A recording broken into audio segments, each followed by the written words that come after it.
Riprendo la questione della cronologia e degli anni aggiunti. Questo è uno dei primi filmati con macchina da presa in movimento. Fu realizzato a San Francisco poco prima che il terremoto e l'incendio devastassero la città. La cinepresa è stata installata su un tram che compie il suo percorso fino a un capolinea, forse una stazione. Davanti al tram si erge un palazzo imponente. Ci sono persone che aspettano, un ragazzo che corre e poi si ferma.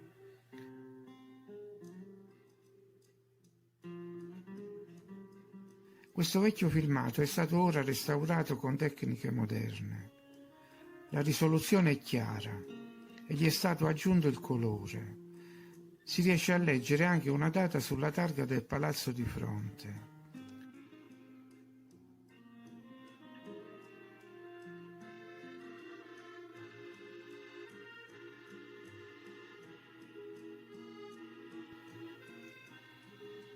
C'è scritto costruito nell'896, quindi il filmato è del 1906 e il palazzo è stato eretto 1000 anni prima?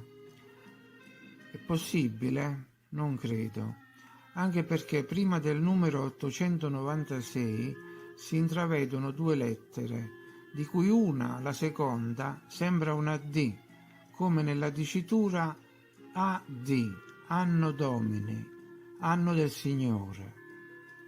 Per cui se il palazzo non ha 1000 anni, vuol dire che c'è stato un salto temporale. Sono stati aggiunti i 1000 anni di cui si parla. Ora ritorniamo nel campo dell'arte.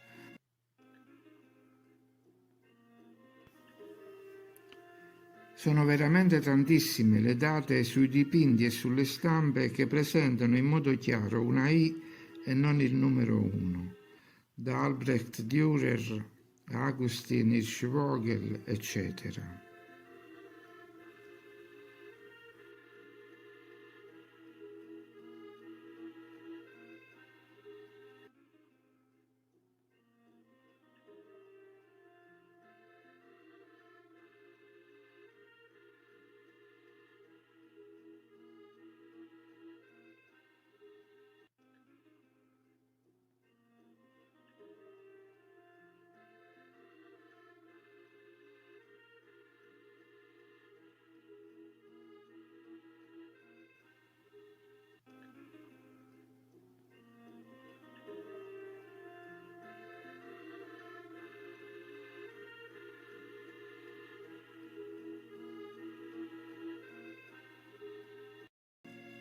Nel quadro di John de Crizzi il Vecchio viene ritratto il terzo conte di Southampton, Henry Risley.